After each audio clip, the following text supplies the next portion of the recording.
I am blind. Blindness is not me. I am more than the sum of my disability, and I want to show you guys that. Blindness is one part of me, and it's not even the biggest part.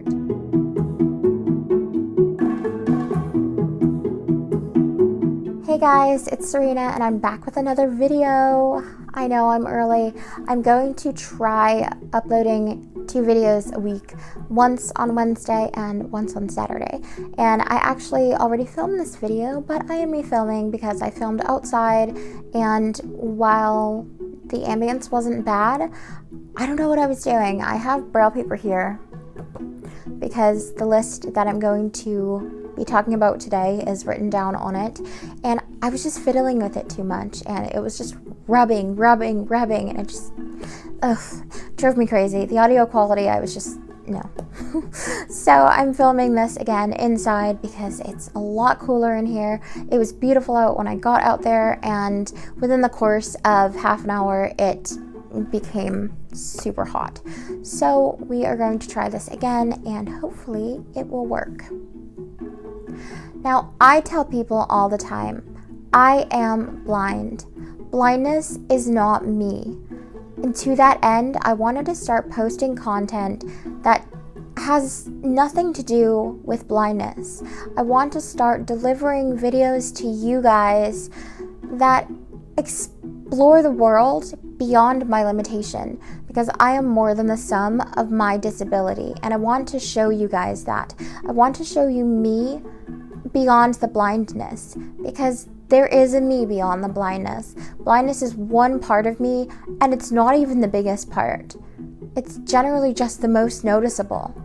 So to that end, I have a list here, and as the title of this video says, I am going to be talking today about 10 random facts about me that have nothing to do with blindness.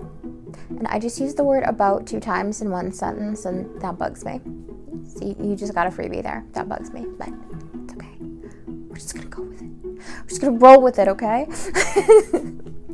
So, without further ado, let's get to it. Okay, I'm just gonna put this here and just not play with it. 1, I love writing, but I'm really quick to get stuck doing it. By getting stuck, I don't mean that I sit at my desk all day and write stories.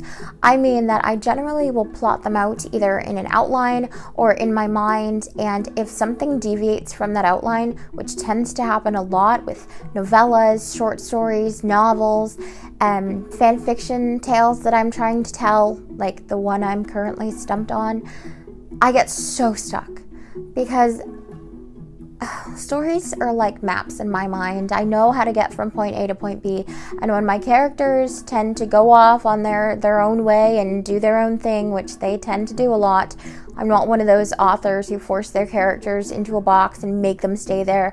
They're free to do whatever they want and go wherever they will, so long as it will keep the story moving forward. Unfortunately, it's the author, me, who has trouble moving forward with a story because, and I will use my fan fiction story for example. Yes, I write fan fiction. I'm one of those.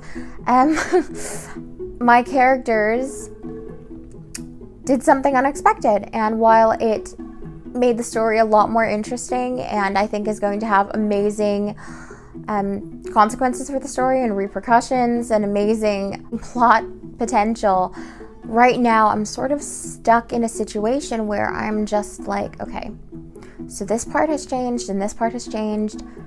What do I do? Where do I go from here? How do I get this character from point A to point B when another character was always supposed to be a part of that transition and that journey? And now that character stepped back from my character and is like, all right, you're on your own for a while here, while I just, sit around and brood about what happened. So now I'm at a point in the tale where I'm just stumped and it's hard for me to move forward.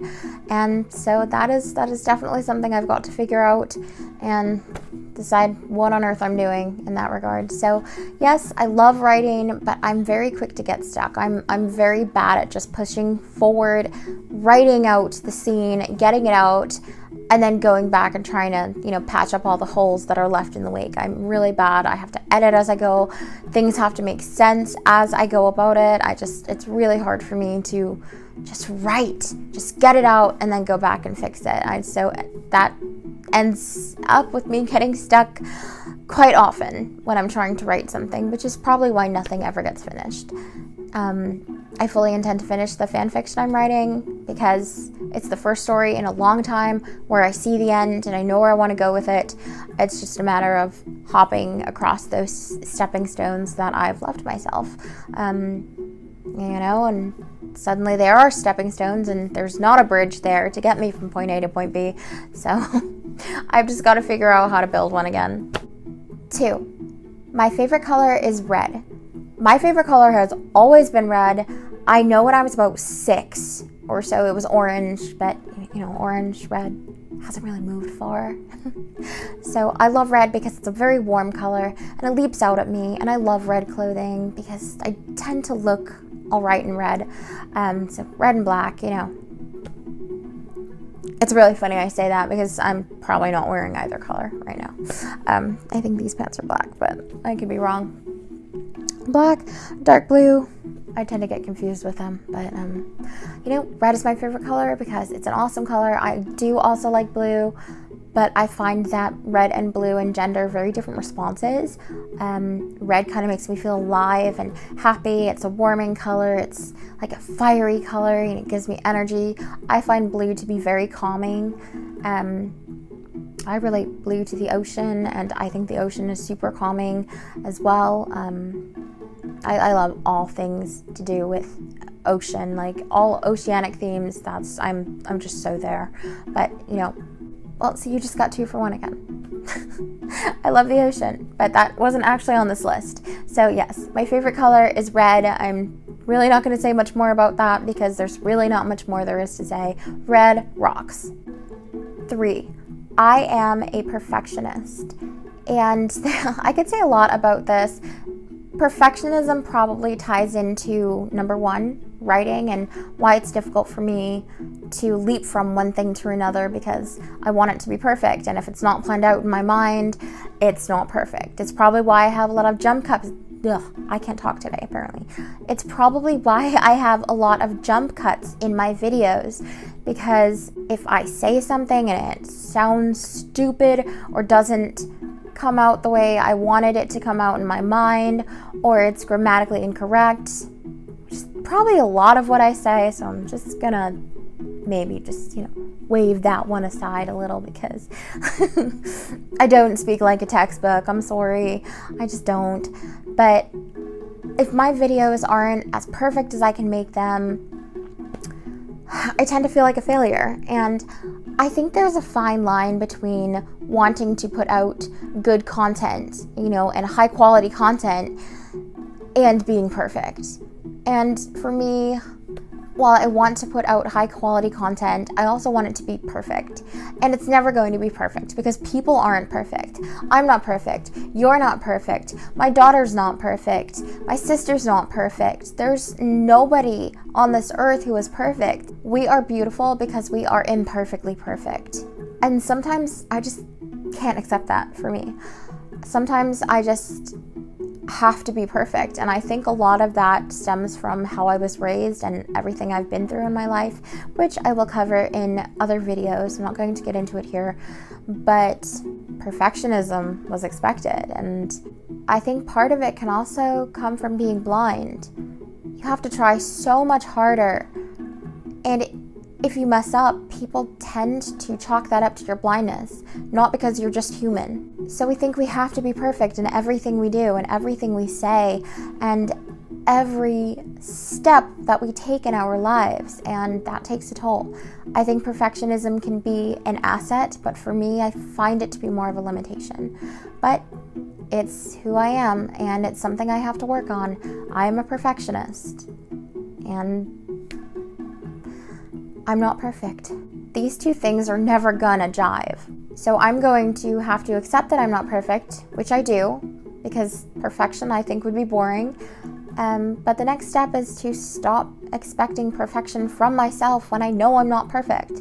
girl, just do you, the best way you can. I can be the best me I can be. That's what I try to be to you guys. I try to just be the best me. And I honestly think that the more I'm worried about being perfect, the harder perfection, quote unquote, is to find. The more I worry about how I'm going to say something in a video or how it's going to come out, the more jump cuts you're probably going to see, because the more I mess up. And that's just a fact. So, me, perfectionist, and I just have to work on not being one. 4, I have a strong, wholehearted belief in God. I'm not going to get into this one either because I know this is rather a controversial topic, but this is what I believe in. This is my faith, and I would appreciate no negative comments because this is what I believe in. I respect what you believe in. I'm not going to sit here and preach to you. I'm not going to sit here and tell you that your faith is wrong, whatever that might be. I find other faiths to be fascinating, and I would love to learn more about them. I just choose not to follow them. This is what I have chosen to believe because I have seen proof of it working in my life. I am here by the grace of God. I can talk to you guys and create this video because of the blessings He's bestowed on me. I am becoming an inspirational speaker due to the doors He's opening in my life. I am here with you guys today because He has allowed me to be here. That's what I believe, and that's just part of who I am. 5, one of my simplest joys in life is walking my daughter to and from school. I was thinking about this the other day. We were walking to school and it was beautiful out and it was sunny but not too hot, and I was holding her hand and she was holding my hand, and we were just walking and we weren't talking, and it just hit me that this was the most incredible part of my day. It's a joy that is not static because she's growing up. She's 6.5 now. In 6 more years, she's not going to want me to hold her hand. She's not even going to want to be seen with me because, I'll be mom and I'll be super embarrassing, and she'll be 12.5 and I'll just be left behind wondering where on earth the years went. But right now, she still wants me to walk with her most of the time. Sometimes she tries, she's not going to go there. We're just going to pretend my daughter wants me with her all the time. Even though I know that's not true. Sometimes she does want me to let her cross the last street alone or something, or sometimes she doesn't want me to walk her up to the door, and God forbid I try to give her a hug or kiss, and she's just like, Mom. It's like, oh, come on. I thought I had 6 years to wait before you decided I was embarrassing.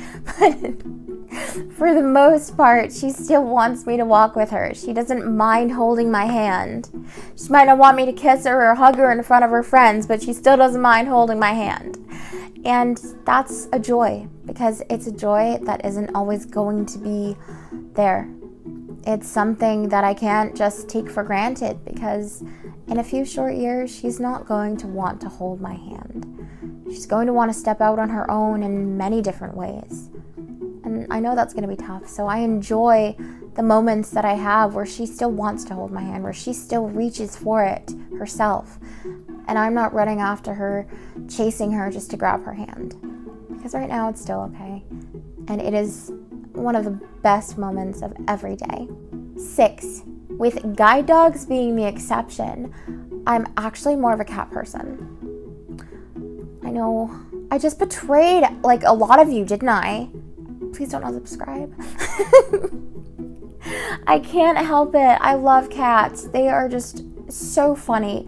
My sister has the perfect cat. She is sweet and affectionate, but she still has that royal air about her. When my sister was staying with me, this cat would leap onto the sofa and she would just flop herself down between us or come sit beside me, and I could be doing whatever, typing on my computer or typing on my phone, and this cat would just have this presence about her, and she would take her paw and she would start batting at my hand to try to get it off my keyboard. I don't care if you're paying a bill. I don't care if you're writing the president. I don't care if you're writing your last will and testament. I don't care what you're doing. I have approached you and demanded petting. This is your purpose in life for the next 8 minutes. You have to pet me. do it now. This cat, they just have so much personality. And yeah, some cats can just be boogers, but so can some dogs. But the cats just have so much personality, and they're so funny, and there's so much room for just amusement. There were always pets in my house growing up. Cats, dogs, birds, lizards, pythons, hamsters.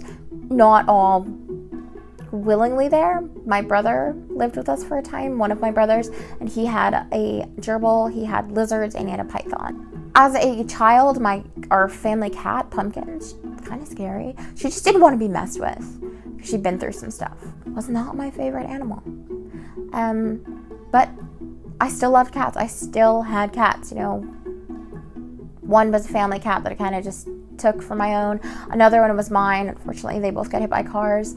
But until I got my guide dog, cats were my favorite. Not my favorite animal, just what I preferred. And I would still prefer a guide dog over a cat any day, because a guide dog is more than just a pet. It's not a pet. It's your best friend. It's your soulmate. But absenting that, unless somebody wants to buy me a ranch and a horse and pay all the bills associated with that, I will take cats over dogs every time.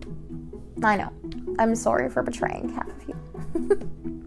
All you dog people out there, I still love you, and I still love all your dogs. I would just prefer to have a pet cat. 7, I love baking more than I like cooking. Baking for me is just more fun. It's probably because there are some positive childhood memories surrounding baking. It could just be that I find cooking to be super complicated. I am proud of myself when I have a breakthrough in the kitchen so far as cooking is concerned, but baking is just more fun. Now, when I finally managed to collaborate with Christine Ha and she teaches me all her cooking secrets, then I will probably love the kitchen. But until that day, which may never come, but I'm just putting it out there, I would love to collab with her. Christine, if you ever see this, hi, email me. No, it has nothing to do with blindness, because as I just mentioned, people like Christine Ha, MasterChef winners, are incredible in the kitchen. They know what they're doing. They enjoy it. For me, I get really confused, and it's probably because I've made so many mistakes in cooking before. Could be because I just can't afford to purchase food and make a mistake with it. So I tend not to, and I tend to just stick with what's safe and what I know, and I don't really take many risks in the kitchen. I don't really take many risks with baking, but I generally don't have to. I think baking is more of an exact science, where cooking, once you have the basics down pat, is very much an art of improvisation, and I'm just not good at it. So maybe one day I'll figure it out and I'll get better, but right now I prefer baking. 8, horses are my favorite animals. Horses are just so majestic. They are beautiful, and they are graceful, and oh man, there's nothing like horseback riding. I'm not very good at it, but I still absolutely adore it, and I love horses. If I were rich, I would have a horse. I would have a ranch, I would have a horse. Or at least, if I had more money than I do now, I would have a horse, and I would, rent to keep it at a stable or something, just so I could go riding whenever I wanted to, and go just spend time with it, even if I wasn't riding the horse, just standing out with it in a field and just petting it and talking to it. And just, horses are majestic. I absolutely love horses. I'm just gonna leave it at that, because nobody wants to see a 30-minute video about me talking about horses and gushing about them, because that would just be boring. But yes, I love horses. If anyone wants to buy me a horse and pay the bills associated with that, I'm all for that. 9, I prefer even numbers to odd numbers. It's very weird, isn't it? I don't know why. But for example, say a recipe calls for 3 eggs and I have a full carton of 12. Then I only have 9 legs left. I only have 9 legs left, you guys. I'm sorry. No, I'm I'm not some freak mutant human. I only have 9 eggs left in that carton, and it bugs me because I'm weird. I don't know. There's probably some OCD in there somewhere, but I don't like it. It's not even. Then I have to find a recipe that calls for like 5 eggs, so the number can be even again, and it's just weird.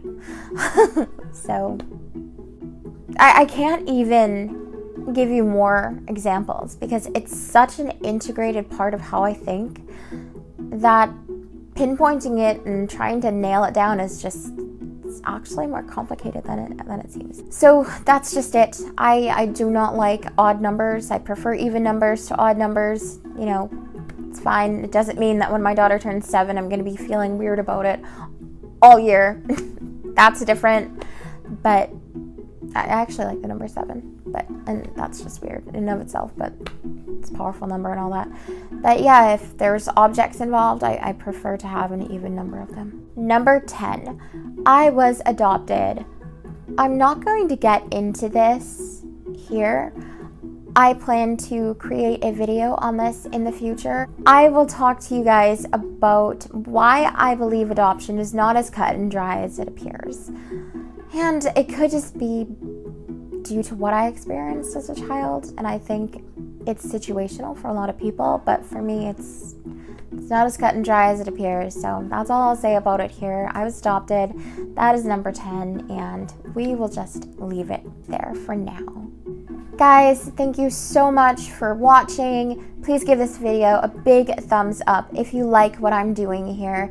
And if you want to see more content, both about what it is to live with a disability and to be a blind parent, as well as my life beyond and outside blindness, please subscribe so you know when I'm posting more content. Hit the notification bell as well.